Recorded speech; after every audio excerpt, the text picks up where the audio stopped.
Menzulode, got your body soft. Me love all your skin. Me love all your glow. What's up, YouTube? It's your girl Living Good Ashdown, bringing you another video. So today is day 21 of being quarantined.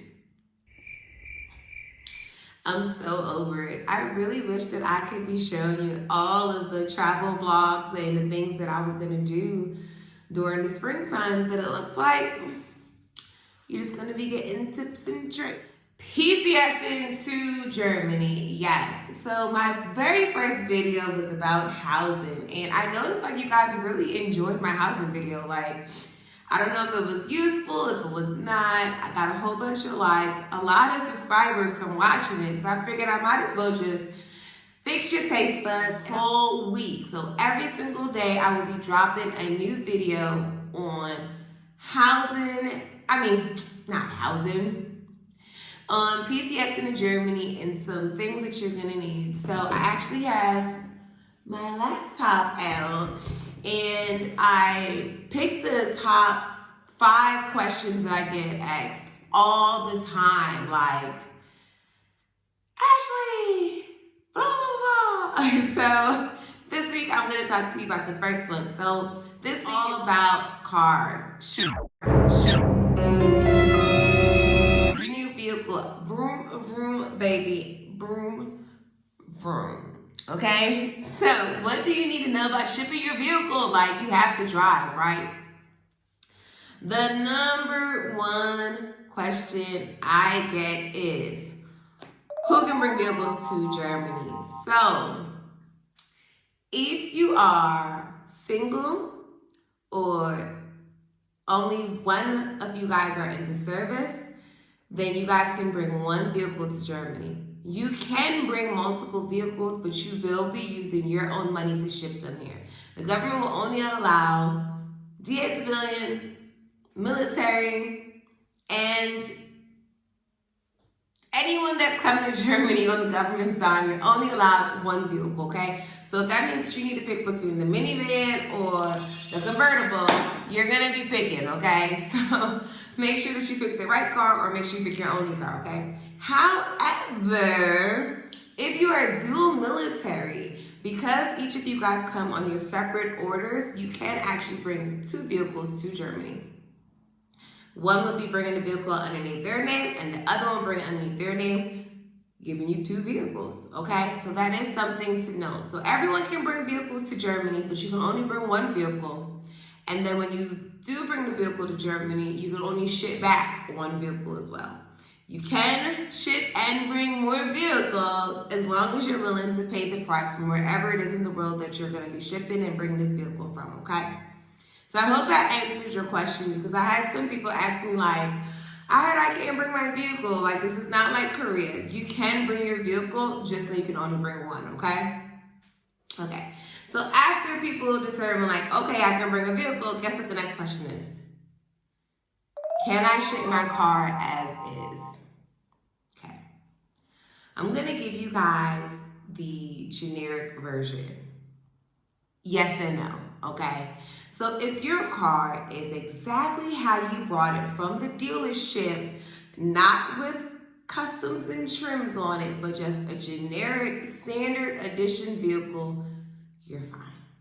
However, if your vehicle has huge hydraulics and bass speakers that are like custom built and 1% tint, okay? The tint is crazy on your vehicle. Now, you will have to take all of those things off so that it is the factory edition and then ship it. It will not pass inspection. So, quick story, my vehicle had tint. I like, it ain't because I'm riding dirty. It's just because, the sun be on my skin. So I added tint. They made me take the tint off my 2 front windows. I could keep it on my back windows, my back passenger windows, and then of course the back window, but on my 2 front windows, I had to take my tent off. And I actually thought, Neil, if the tent comes factory made with a tent, like some SUVs come that way, if you can't peel the tent off, you don't have to take it off. But if you could peel the tent off, it got to go. It just got to go. Okay? So now the third question I get asked is, how long does it take? I think this is probably number 2, is how long does it take? So, on average, the vehicles take 6 to 8 weeks to get here. My rule of thumb is, most of you guys that are service members usually take like 30 days of leave, right? Or even like the civilian, like you might say, you know something, I'm going to Germany, let me just take some time off, let me just enjoy my family, because I don't know when I'm going to see them again. I know, I get it, I did it too, right? So, usually if you're going to take those 30 days off, I suggest the 2 weeks that it takes to out process, you ship your vehicle that day. Then you take your 30 days of leave, rent a vehicle, go somewhere. Like, I'm from Philly, so I might go somewhere to my mama's house and I have to worry about driving because she has a car that I can use, okay? Something like that. Or go places where you may not need a car. Like, if you're going to do real vacations, go somewhere, you know, not as beachfront.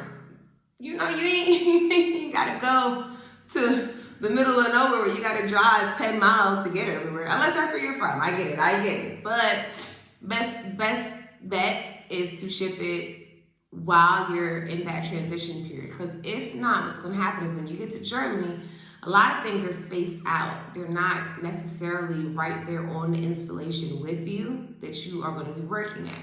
So you might run into the problem where you're going to be begging for lots of rides. You're going to be inconveniencing a lot of people. Some people don't mind, some people do. Or you're going to be in a situation where like you have things that you want to do and you can't really get them accomplished because you have to work with someone else this time.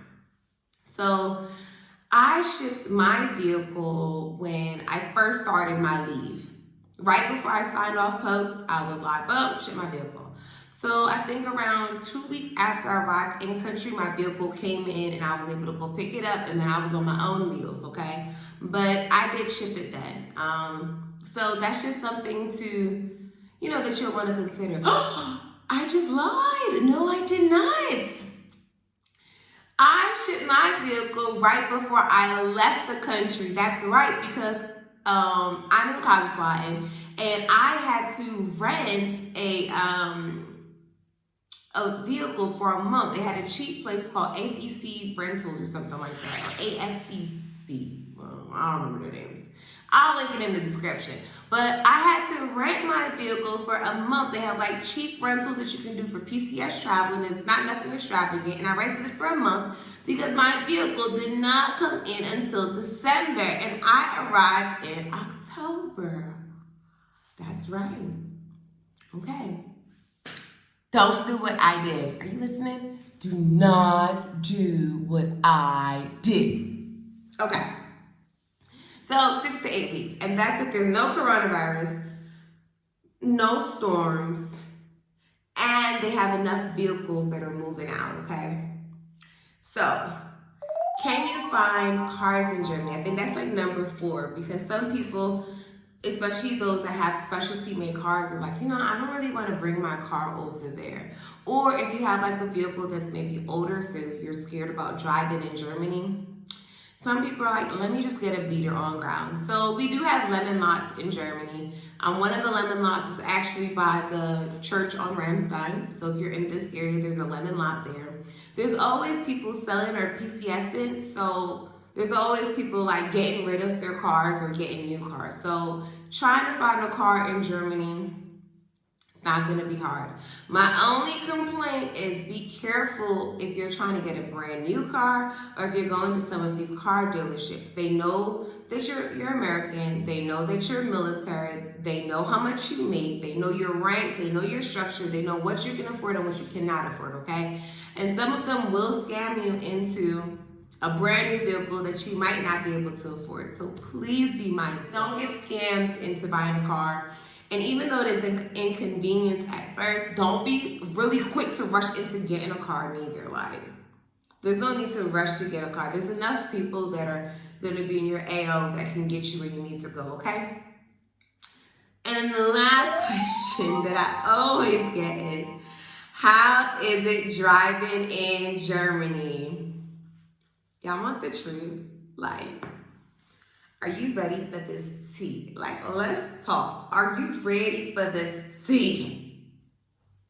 It is so much fun! Oh my goodness, I love driving in Germany. It's to the point where I hate driving in the States because I'm like, oh my goodness, I could be going so much faster right now. I have a BMW. I love putting my BMW in sports mode and just being vroom, vroom, vroom. I love it. Granted, you do have to know when and where you can drive that fast. And you do have to be mindful, like, if you can't keep up with everyone else, you have to move over. But I like driving in Germany. I think it's so much fun. I understand why people come here and rent vehicles like Ferraris just to drive on the roads. Like, I get it. I can see why you would do that. I can definitely see that. And the driver's test is not hard. It's really easy. And once you get used to driving here, y'all want a quick story? So, my first time driving in Germany, I was like, driving Miss Daisy. I was so slow. Like, people were looking at me like, if you don't move, because you know they drive in kilometers versus miles. And I was like, is this enough? Am I going fast? Am I going slow? What am I doing? Like, I was so nervous. And then now it's like, I'm like one of the locals, you know? Like, I'm with it, okay? I am there. So definitely driving in Germany is so much fun. I enjoy it. I don't have any problems, but you know, you PCS to Germany, something you will need is a car. It's inevitable that you're gonna need the car. I don't actually know anyone that's been able to do their whole term here in Germany without a vehicle. So if you know someone, drop their name below. Like, who knows someone that was been able to do all 3 years with no vehicle? It's to the point now where people go back to the States just to get a license, they come out here because it's it's hard to maneuver here without a vehicle. There's no public transportation. Well, there is, but it's like, it's not military friendly, so to speak. So a lot of the places that you want to go being in the military is kind of either hard to get to, or it's like you're going to be changing in and out of uniform a lot just to get to one destination. Then, of course, you can ride bikes. A lot of people ride bikes. You can run if you're close enough to it, but it might just be easier to get a car. As a matter of fact, I think, just kind of depends on where in Germany you go. Like, I'm trying to think how you can maneuver without a car. Maybe if you lived in the barracks and you had really bad credit and you had no life. I can see it then. I can see it then. But anyway, listen, that was my video. Do not forget to like, comment, and subscribe, okay? Tomorrow is going to be a whole new subject. But for today, we talked about cars. So listen, bring 1 car or 2 cars if you do military. 6 to 8 weeks to ship it, okay? End of discussion. Sometimes they come earlier, but 6 to 8 weeks to get it here, okay?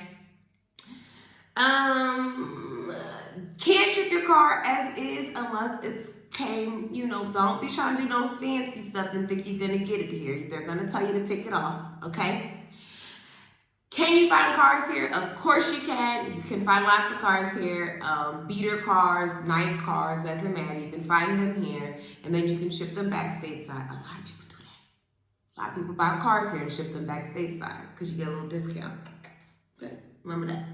Anyway, and driving in Germany is pretty fun, so don't be scared to drive here. Don't be nervous, but, you know, be safe, be productive, and I hope you guys all have a blessed day. And if you come to Germany, you see me, say, hi, living good hashtag.